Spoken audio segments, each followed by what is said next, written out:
everyone, it's Michelle from Country Morning Creations, and I am going to make a soft cover journal. I don't make many of these, and I'm by no means an expert, but I just thought I would turn on the camera and you guys could see what I'm doing. To be honest, I'm not really sure what I'm doing.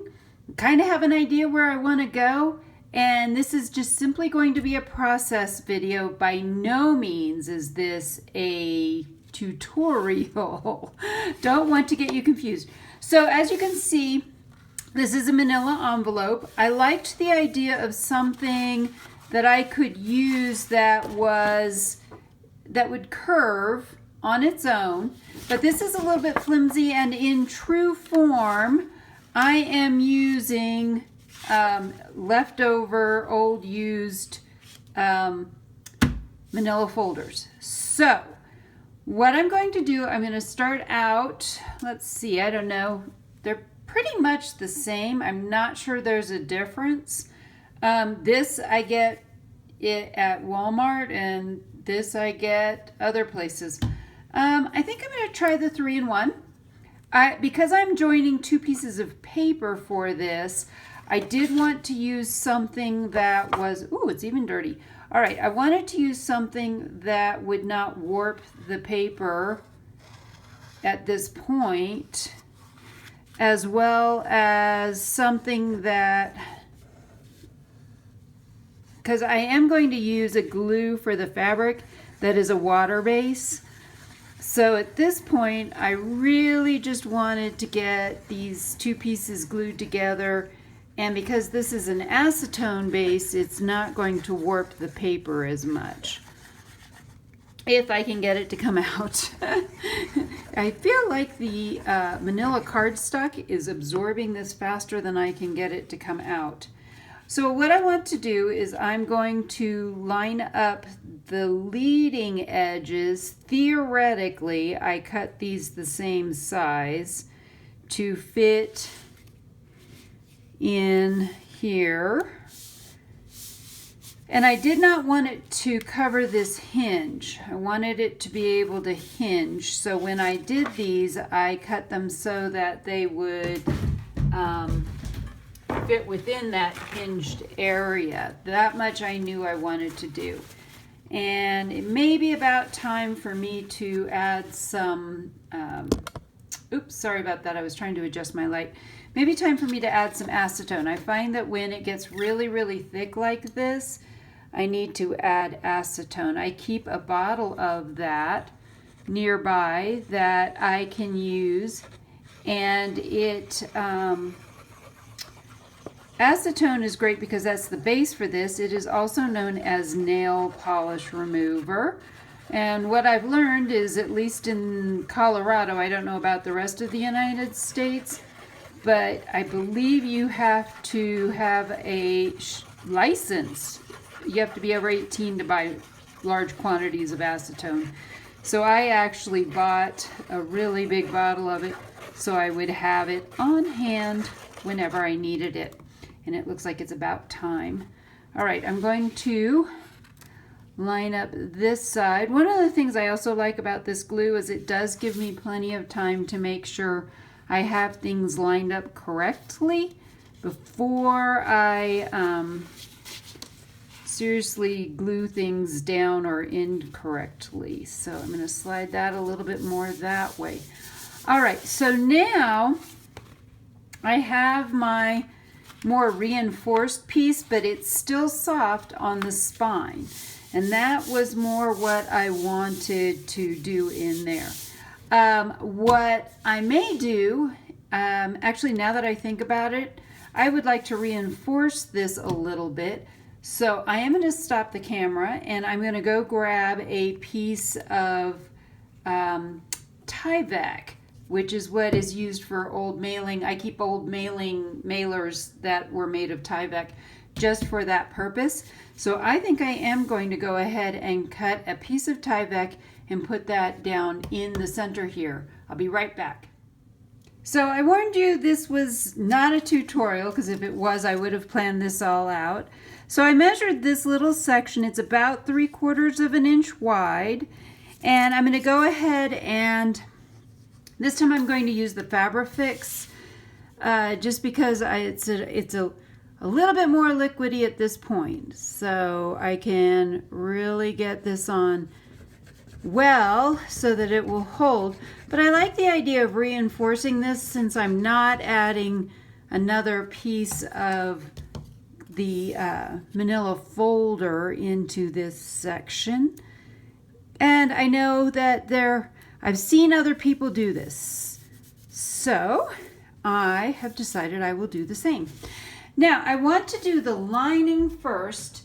You will understand why I want to do the lining first when you see what I'm thinking of doing. My plan is, one, to go cut another piece of fabric because I cut this the exact size that I needed, and that is not going to work. Well, there you go. Now I'm off to cut another piece of fabric because I did this wrong. I'll be back. And I'm back again, oops, sorry about that, with my piece of fabric. I wanted the fabric to be bigger because it is my plan that I'm going to fold this around this way and then the outside fabric goes on the outside. Like I said, I'm just kind of going along. This is not a tutorial. This is more of a craft with me. As you can see, you may be able to see a little bit. This fabric is a calico. It's a quilting fabric. It's very lightweight. It's one of the things I liked about it for the inside. It's also what I think is really pretty. However, if I use the Fabrifix, that will leak through this fabric. It will be seen. So what I'm going to use is this Natural pH by adhesive by Line Co. So this is what I'm going to use.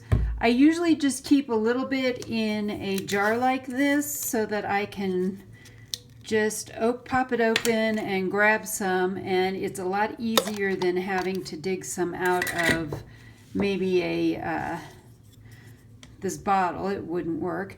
I'm going to just use a big, nice, thick, this is a 1-inch painting brush, but I find that if I don't apply this quickly, it will dry on me, and then I'm out of painting, or out of sticky stuff, if you will. So I am going to go ahead and we're going to only glue one part at a time. That way I have a little bit more time while the adhesive is wet. And I don't know if you can see this, the paper is starting to curl. That is not unusual. It is going to curl. But hopefully once everything is dry, I'm also going to apply this to the other side. And that should also help so that it will, it'll all curl back the other way, theoretically. All right, and I've turned this over so that I can make sure I'm lining this up evenly. I know a lot of people would probably do it the other way, but for me, I need to see that I'm getting this laid out flat. So now that I've got this side done, all right, and just making sure it's completely glued down. As a matter of fact, I'm going to grab a brayer and run a brayer over this as well. All right. So now I have the brayer, and some people might even put this under a book just to make sure that it lays flat. I don't particularly think that's helpful, but you could theoretically do that. So I am going to go ahead and let's stick it down into this center part next. And then I may go ahead, I think I'll go ahead and do the rest of this all the way out and get this side done. So literally what you're doing is kind of hearing a lot of thoughts that I do. I'm more or less thinking out loud as this goes along. Like I said, I really have no idea what I'm doing. I just thought for fun I would show you some of my process in creating something I really haven't ever done this way. I usually, if I'm going to do a soft journal, I use a manila envelope. So that is usually my preference. Let's make sure we go all the way out to the edges with this. And yep, there we go. Now I have it all the way out to the edges, and we can just start pushing, taking just a little bit at a time and pushing this down as we go along. It should line up properly. Famous last words, probably because I have my camera on, it won't. But it should line up fairly well. Let me flip this over and make sure. Yep, we do have some all the way around. Perfect. Gonna go ahead, brayer this down. If you don't have a brayer, you could just press it with your hands. Personally, I got this really cheap at Hobby Lobby. And so I use my brayer quite a bit. And if you don't have one, I highly recommend that you get one. To me, I love using them. All right, for this part, it looks fairly even all the way around except for right through here. I want to cut that down, and let's cut this. This fabric will not show through the fabric I chose for the cover, but it will leave kind of a seam on the edges, so that's why I want to make sure that it's fairly even all the way around. Now we're going to do the corners because I want this to lie flat. And there's a couple of different theories out there. When I first started sewing, you would just cut the corner straight across. The problem is that may or may not actually come all the way together when we are finished. And I do want it to come all the way together. All right, and one last corner. So I've seen people do it both ways. Now for this part, because I just don't want glue everywhere, I want to just glue the fabric. I'm only applying the adhesive to the actual fabric. I am doing this on a piece of inexpensive plastic poster board. I found that at Hobby Lobby as well. I think it's like you can buy like 3 pieces of board for $1. I mean, it's really inexpensive, but it's a great way to actually hold down the to protect my surface. And I have my table is made out of a kind of a chipboard, and although I sealed it, I don't want to risk it. So if you're looking for, I know a lot of people use silicone mats, but if you're looking for a great inexpensive thing, this works really well, and I really like it.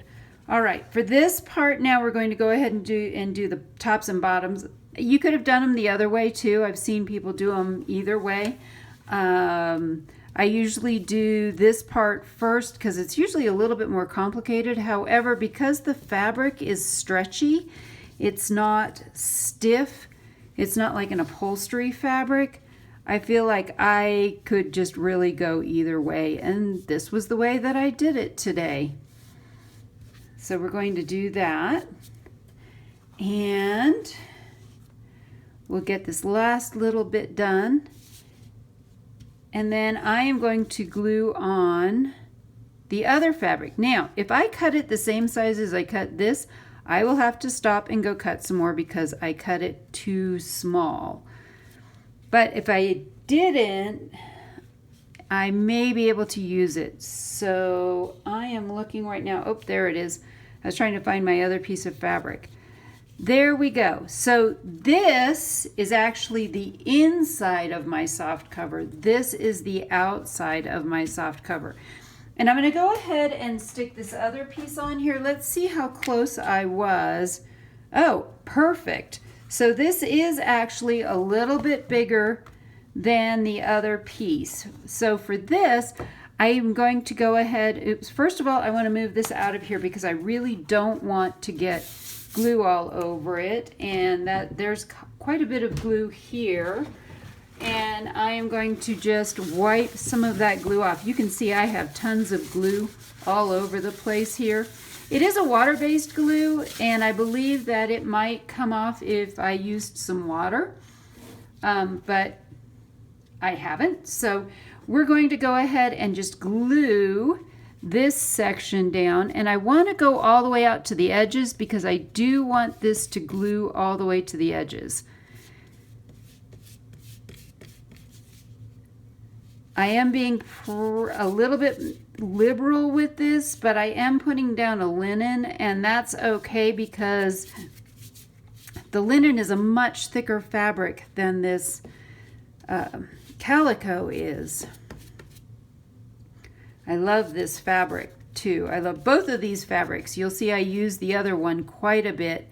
I used this pink one recently in a journal that I had just recently made as well. I think we'll go about halfway on the outside. Again, this fabric is rather stretchy, so it will stretch and bend around the outside edges.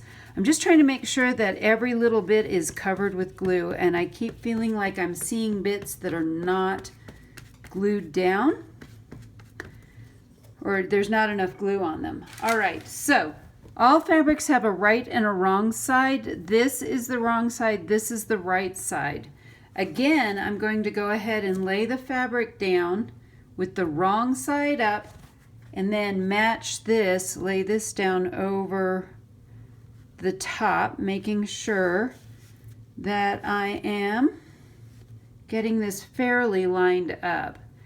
And it looks like, there we go, looks like I am.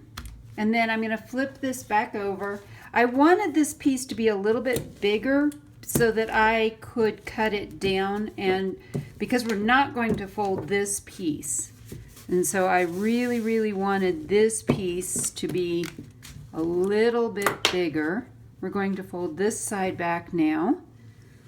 Glue down the rest of this piece. And you may have noticed I didn't iron anything. What I have found is, one, I will confess, I'm rather lazy. I hate ironing. I do occasionally iron paper and fabric, but only for crafting. I do not iron any of my clothes. Quite honestly, I don't wear anything that needs ironing. So yeah, I am not an ironing person. And then I've also noticed that usually I can smooth out any wrinkles. If they're really hard wrinkles, then no, I need to iron out the really hard wrinkles. But this does not have any really hard wrinkles. And we're just about there, just a little bit more right in here. I can tell I need it. All right, there we go, all the way out to the corners. And we're going to just simply start laying this down onto the cardstock and fabric that we've already brought to the other side. And what I love about this is a really, if you will, grungy, I can see I've got a little bit of glue bleeding through there. So I think what I'm going to do now, I'm going to just let this dry. And then before I come back to do the next part, which will be actually the cover part, I am going to sew around just these sections, not across the middle here. I saw someone else do that, and I thought that was brilliant. So I'll probably flip it over and sew on this side, or at least mark where it is, because I don't want to go down the middle of the spine. I'm just going to sew around this square and this, or rectangles. So the next time when I get back, I'm going to let this dry for a little bit because I don't think it's a good idea to sew on wet fabric. I will have this all ready to go, and we will decorate it.